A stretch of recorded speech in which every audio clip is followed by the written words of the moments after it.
Hey everybody, my name is Dan Clark and this is Angela Clark. Hi everybody. And most of you guys know us. We have a channel called Life After Religion. And today we wanted to do a short video. And the video I wanted to do was because of the responses that I get from a lot of witnesses that I talk to. And it has to do with overcoming the shame and the guilt after we leave the Watchtower. I guess I just want to share my personal story because I've had some people call me recently over the past year, and they've told me, Dan, I'm a horrible person. I'm bad. I've got so many problems and blah, blah, blah. You know, they went on and on. And so I thought I'd make a short video on my story, you know, because, you know, when I left the organization, you guys know why I left. I left over the generation prophecy, the false prophecy of 70 or 80 years. It was going to end, and it didn't. I asked the elders, and you know, did we just pass a prophecy? And they said, why are you asking that? I said, well, you said 70 or 80 years from 1914 it was going to end, the generation prophecy. And anyway, they put me on apostate watch, and bam, bam, bam, you know, the next thing you know, I'm out. Then the next thing that happened was my wife left me. And so I had all this guilt. I had all the guilt that Watchtower put in me because Watchtower said, you know, when you leave, you're a pig returning to the mire. They said I was going to have my head crushed under Jehovah's foot. They called me an apostate, which means I was a bottom feeder. They said I was going to suffer the second death in Gehenna, the lake of fire, where there was no resurrection. So I had all that. And you're floundering out there in Satan's world. Yeah, and you're floundering, like Angela said, in Satan's world. So that was a big thing right there. Like I felt like God was against me. I felt like I didn't have a God because that was my God. The organization was my God up to this point. So not only... And here's the second part I want to get to, but not only was I suffering with the guilt that the society put on me, I also had the guilt of my own flesh. Now, my wife left me and moved down to Boise, Idaho. And within just a matter of weeks, she met a handsome guy. The guy was handsome. The guy was a therapist. He was educated, you know, and they looked happier than heck. I mean, I saw him, my kids were there, they were happy, he was buying them gifts. He was a better dad than I was, he had more money than I had. And so I really started to beat myself up, like a lot of witnesses. And then I also had sexual desires that weren't under control, which we all do, right? I was in that adolescence area. I had alcohol that was not under control. I didn't make a lot of money. You know, I had all these things, and I was saying, no wonder she left you. No wonder you're out of the organization. You're not good enough. Then I had their family. Their family started telling me, you're stupid. You know, your wife's here, you know, getting an education, and she's getting straight A's, and she's raising your two kids. You need to be here. And they went on, and I was stupid because I didn't know a goat was a goat. And, you know, I had all of this stuff, and I was drowning in guilt, and I was drowning in shame, the shame of my own, you know. Inadequacies. Yeah, inadequacies. And here's what I want to say about inadequacies. Even if we're in the organization, we're full of inadequacies, right? How many people did you know that drink? How many people did you know that flirted with sisters and looked at sisters more than once? You know, elders. You know, how many times did you run into somebody who lied? Or was materialistic, they shopped. I mean, we were all full of those things in the organization. And what I want to say this is just because Watchtower gets us in there on the treadmill, right? They get us in there on the treadmill. They say, you know, the minute you come in, it's like a vacuum, right? Sucking you, right? You come in and they say, you know, God's name's Jehovah. And you go, oh, tell me more. Oh, he's not a Trinity. Tell me more. And next thing you know, they suck you in. You find out all of a sudden there's 5 meetings, which is what it was when I was in there. Then you find out there's a theocratic ministry school, and they sure hope you join. They hand you a songbook, and they hope you sing along with them. And then it just goes on and on. Then there's hours. Then there's assemblies. Then there's this. This is very similar to Amway, right? They got to get you fully indoctrinated. So what is Amway doing? If you're in Amway, God bless you, and you're making some money, good. But basically what Amway does is the same thing. They come in, the carrot is rich. You're going to be rich. You're never going to be without a job. You know, you just lost your job.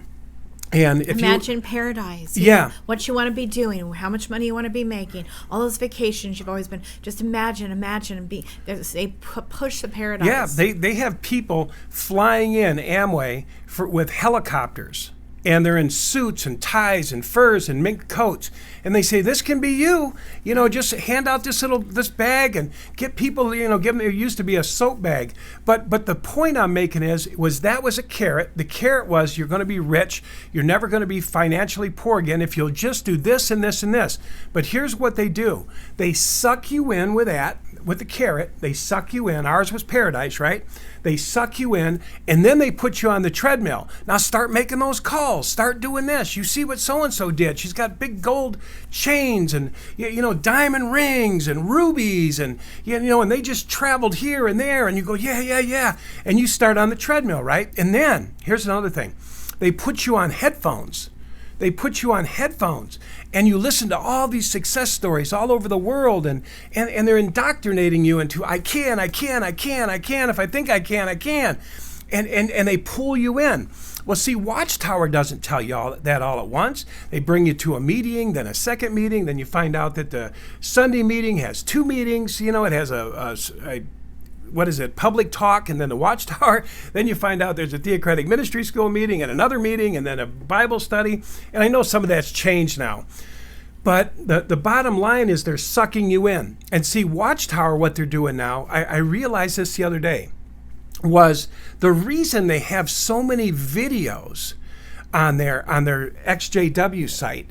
The reason why they're going to make millions of videos is so they can keep these millions of sensory things engaged.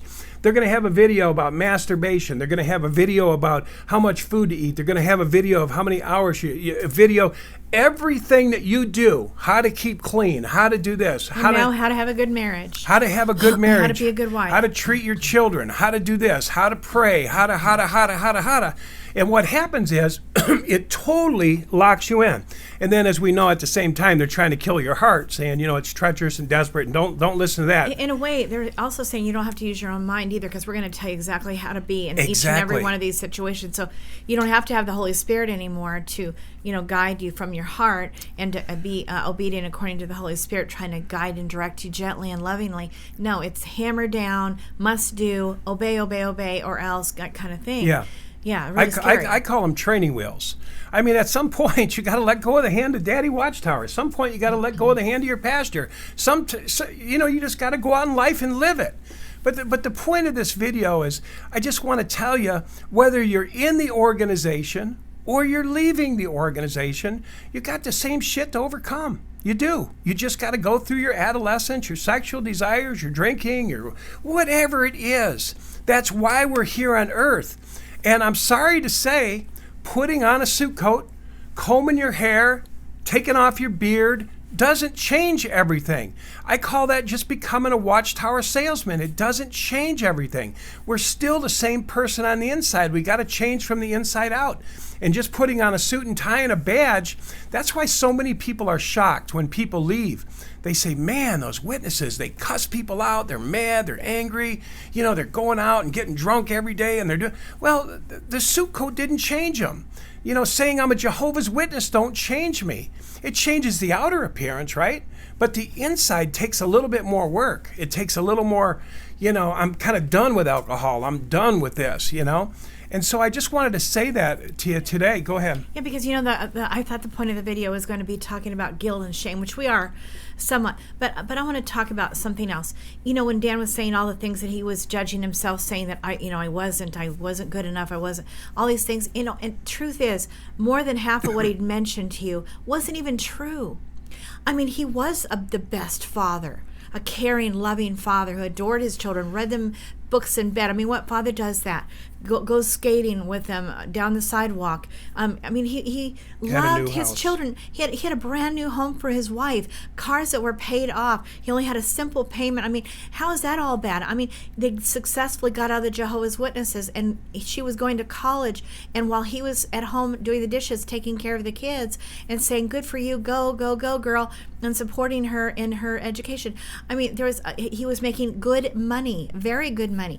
And so all those things that he mentioned were all like somehow in his mind you make up your mind, I'm bad, I'm a failure, that's why she left me. It wasn't why she left him. She left him because she was struggling with her own inner problems, including having just left the Jehovah's Witnesses and feeling like they're floundering out there in the world, and maybe feeling her own guilt and shame. God only knows all the reasons, but you tend to want to put everything on you. And I assure you, the same thing happened to me exactly. I was told I was the problem. And the last cult that I was in, and it's because of you, everything's my fault, right? I believed it, every single word of it. But I want to tell you the truth. We all are special to God. We're God's special kids. And at that time, I didn't believe that. I thought God was mad at me, all of that. The truth is, he loves us and adores us. Even when we're making our mistakes, he's right there with us, and maybe feeling a little bit sad for us, compassion for us, not judgment. That's the kind of God I've come to realize that we have in our lives now. Not the God I was raised with. That's a false God, and I don't believe that. It's absolutely not true, and I can prove it a million times over that that's not the God, that's not the real God. So I was trained with the false God that hates me and disappointed in me, and everything's my fault, and guilt and shame. You know what? We have to learn to throw that guilt and shame off, honestly, because that's not what God does. God is not a guilt and shaming God. And I put in my book, it talks about, what is God, the attributes of God. It says that he's rich in mercy, kindness. What are the fruits of the Spirit? Love, this is God, love, joy, peace, patience, kindness, hardly noticing when others do it wrong, long suffering. This is our God. If he expects out of us, and that's his fruits of his Spirit, then that's what he is. And yet the churches are trying to tell us that God's mean and vengeful and angry and, all this kind of thing. And yeah, sure, there's examples of it, but you got to go back and read what was going on behind the scenes and stuff that wasn't even included about why that was happening, how the pleadings and begging, them sacrificing their children and God's children that he created, and doing really bad things like what we're seeing this church doing right now. And plenty of things in our government too, things that are not okay. And so, as a good parent, do you just kind of let it go on and on and on and on, or do you finally put the hammer down and say, I've warned you and I've warned you? No, that's our good God. He's patient, long-suffering, kind, merciful, goodness. And so you got to let that guilt go and that shame, and know that he's on your side. And that even though you're suffering through some difficult things, maybe alcoholism, maybe drug addiction, sex addiction, I don't know what all it is, maybe all those things. None are any worse or better than the other. They're all the same. God is here to help us through those things. And that's why the wonderful 12-step programs and all that, we get to work these things out with our God. And it's expected that, it couldn't be any other way. When you think about how you were raised and where you came from, and the brainwashings, the teachings, things that now are not right, you have to realize is that it couldn't be any other way. And our God knows that. So you got to let that guilt and shame go and know that what you're thinking right now, how about take it down about 3/4 of that is not true, and maybe 1/4 is. And guess what? Nobody is perfect. And so that's okay. You got these troubles. And even if they are, 50% of them are correct, so what? Does that mean you're not lovable? No one should love you? You should be guilted and shamed the rest of your life? You're no good. You're not worth anything. You're valueless. You're not adequate. You're not. God is not like that. He's a support. The Holy Spirit is our support, our helpmeet, our teacher. That's what God is all about, not hammer down all the time and you're good for nothing. Why would God call his children good for nothing? And why in the world would he feel that we should be throwaways when we're part of him? We came from him. His very breath is our breath. A heartbeat's done because God is beating our heart. Why would he want to throw away what's a part of him? That doesn't make sense. No. So I've said a lot. No, that's good. That's good. And I've realized that those people, even on the platform, the ministerial servants, the brothers, the ones at the assemblies, they have the same problems. Yes, they do. They're working through the same shit we are, right? Oh, yeah. They really are. They're all the same. And when you get out of there, just go into another church. Go to a 12-step in another church. Celebrate Recovery or Al-Anon or whatever. You'll see the whole world is dealing with all these things. Alcoholism, sex addiction, Yeah, materiality. Including the elders and They're all working of them, it. all of them. Even though they're up there and they look saintly and they're doing this, I mean, they're struggling and doing the same thing. And anyway, once I finally realized that I wasn't alone, I had to break the Watchtower curses that said, you're damned to hell and you're bad and I got rid of that. I chucked that pretty quick, but I just had my own things I was working through. I used to think everybody was up here and I was down here. I thought everybody drove a better car, everybody did this, and it was weird because at the time I had a new home, I had BMWs, I had a nice life. I lived right down from the lake. My kids went to the school right around the block. I had some things in order. It's way better now, but I'm just saying, can you believe that I felt like I was no good? And then my wife was getting an education and dating these school guys, and I thought, oh man, no wonder she left me. I'm just no good. I was never good enough for her. And, the family made me feel that way. And you know what?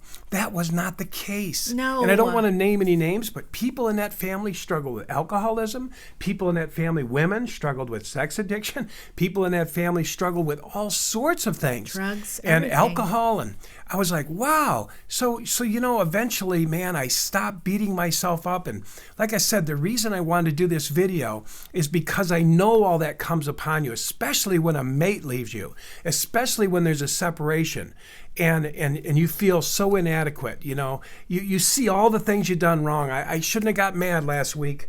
In fact, I got mad all last month, and I shouldn't have drank, and I shouldn't have, like Anthony Robbins said, we should all over ourselves. And that's what we do, but we don't have to do it. And I can tell you this, if you go to enough 12 steps, enough healing places, you'll find out that the whole world is in the same boat.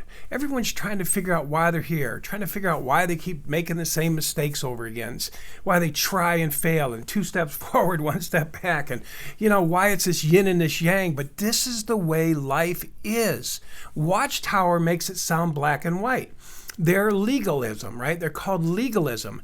If you make the meetings, if you comment at the meetings, if you study your Watchtower, if you go door to door, if you do all these things, if you reach out for ministerial servant, if your sisters become pioneers, if you've given Jehovah the extra hours on Easter, or the resurrection, if you've done all these things, then maybe, Jehovah might be happy with you. Now, so see, when we cut all that off, we have all that to deal with. So anyway, I just wanted to share that with you today. Don't feel bad. Talk to some other people outside. They'll tell you, oh man, I had to go through this. I had to go through depression. I had to go through, and know this, leaving a religion, any religion, is like a death. They said leaving a major religion, divorce, losing your job, they're like a death. So you have this roller coaster of emotions. You're angry, then you're mad, then you're massively depressed, you have guilt, you blame yourself, you blame them, and you're going to just go through that. So just know that when other people tell you their stories, say, yeah, I know, man. I went through the same thing. I've been through the roller coaster. I've been through all those different emotions. But know this, God never gives up on us. He never. No. He's applauding, hoping, yes, Absolutely. Come on, because that's why we're here. Well, really. You guys, and I know I brought this up before, but Paul in the Bible, okay, and he's like the guy who, after Jesus, he was a big figure. But in the beginning of the story about him, he was a guy that hunted after the Christians to bind them and get them put to death. That's his goal, is go and searching for these bad Christians and get them so that they were going to be executed. And he got papers from the judge and whatever, and off he'd go to go find some more Christians to persecute. And God got a hold of him. If you read the Bible story, you know that that Jesus came down after he died. His light shone down upon him, and he became blind. And long story short, he had to unlearn all the things that he had learned as a Jew. He said, this is what he said. That's his words. I'm not making it up. He said he had to unlearn. So it's like going to college for 4 years and longer than that, and saying, I got to unlearn everything. It's all wrong, every bit of it. This is what we're having to go through, guys. And some of the things we learned wrong are about love, loving ourselves and loving others and loving God and having a love in our hearts and letting our hearts lead. These are things we've been taught wrong. So the bottom result is you're going to eventually let go of all this stuff. You're going to let it go, and you're going to start loving you And then that's going to equate to loving God back and forth, and then so much love is going to start filling your heart that you can start forgiving these people that have taught you all these things wrong and made you feel inadequate and made you feel like crap, and you're going to learn how to let all of that go, and then you're really going to be blessed. But all this is a process, and it doesn't happen overnight. Boy, do I wish we could snap our fingers and we could have overcome these things, just by saying, okay, I'm not going to do that anymore. Oh, I'm not going to think that anymore. Oh, I'm not going to take another drink of alcohol. Oh, I'm not going to, no, it just doesn't work like that. And God's in the struggle with you as you're going through it, and you fall back and then you go forward. It's just the way it is. And right. and believe me, he I don't care. I love murderers. I know some. And you know what? And I don't care. I know that behind it all, they would never have done that in their right mind. And I don't know, God gives me the ability to see past, because she used to work in the jail. Well, I did, but beyond that though, you just simply say this to God. You say, God, please help me see this from that person's point of view. Please show me in my heart and my mind why I could feel differently about them. If I only understood, then maybe I'd feel differently.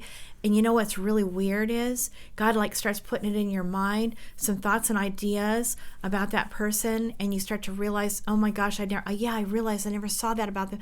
Yeah, I've seen that over and over again. Oh yeah, now I do realize that happened to them when they were a child, and then you hear and you start realizing, I can't judge that person. They're doing the best they can because they've been abused. And you start to realize, God puts these thoughts in your mind you never could have dreamed to help you not hate that person. It's a beautiful thing. And you can love the unlovable because God does this work in your heart. But first, you got to forgive you, and you got to get in love and relationship, and you got to let that heart flowing with love from God and to God and this back and forth. And then you have more than you can keep, and you can start loving others as well. It just gets in that order. Love the Lord your God. That's number one. And then eventually with all your heart, and back and forth. And then the next one, love your neighbor. So it happens in that order. So this is what we got to go through. So let go of the shame and the guilt. Just know that you're loved, because God said he loves his creation. He loves it very, very much. And we are the apple of his eye. Yep. And what's the other one in the very beginning? That what he made was good and very good, and that we came from him. He knit us together in our mother's womb. He knows our lying down, our rising up. He knows everything about us. He knows our habits. He knows how we got to these bad habits. He knows what created it. He knows everything. And believe me, he doesn't hate us. Right. He's on our side. So we have to let go of the guilt and the shame. Yep. And just realize, too, just closing here, just realize that we're all a work in process. We're all in process. And we'll probably be in process till we die. Yeah. And so will everybody else. So there's no sense comparing yourself. You might have overcome one thing and somebody else hasn't. Why should you judge them? You might fall back. A lot of us fall back when we get out of the organization, not because we're wretched. It's just a lot of people fall back into their addictions when they come out of all that, when they're in all that pressure and all that rejection that they're doing. They fall back in addiction. Some people start smoking again. But we're always going to be probably in process till the day we die. Yeah. And if we just realize some guys here, some guys here, some guys here, some are here, we're all in all these places. That's what I realize now. And now that I've accepted that I'm not perfect, that I've accepted that I have my weaknesses, that I have my things that aren't quite right yet, but I'm working on them. Because I've accepted that for myself, now I can accept your weaknesses. I can say it's okay because I'm okay with me. It's usually that self-judgment of me, right? That I hate me, that when I see your weaknesses, I hate you, right? That's how it works. But if I say, I've made peace with my weaknesses, I've made peace. And I say, God and me are working together, we're going to overcome this, and it'll be in God's time, but I'm going to work it. I'm going to give it my best shot. And then when I look at somebody else, I can say, they're going to work it. They're going to give it their best shot. But like Angela said, I can't hate them if they're drunk, if they're drinking right now, if they're doing drugs, or if they're angry, if they're whatever. I just say, man, God bless them. Get through it, man. Get through it. I was angry for about 10 years, at the witnesses, and I thought I'd never not be angry at them. So anyway, that's all we want to say, guys. Hey, if you feel somebody could use this video, please feel free to share it, repost it, do whatever you want with it. All of my videos are for anybody to do with what they will. But if you think it'll help somebody who's dealing with shame, which is dealing with fear, which is dealing with anything like that, share any one of them you want. And be sure to subscribe, because as you subscribe, it gives it more exposure, and we get more people looking at them and more people getting helped, okay? Yes, Anything you're else? loved. You guys, you know, you're going to say, oh, Angela and Dan, you're just full of SHIT because I'm not good. Well, you know what? God said you were good, and he said I was good when I thought I wasn't good. And guess what I was doing? I was calling him a liar when I was saying I wasn't. So don't do that. Don't call God a liar. If he says you're good, then you are good. He don't make and very junk. good. He doesn't make junk. And so what if you have weaknesses?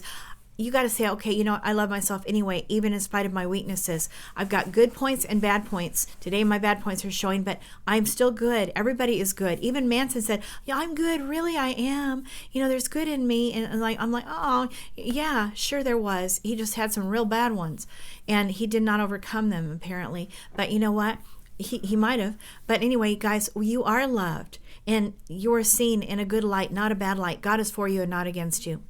Okay? All right.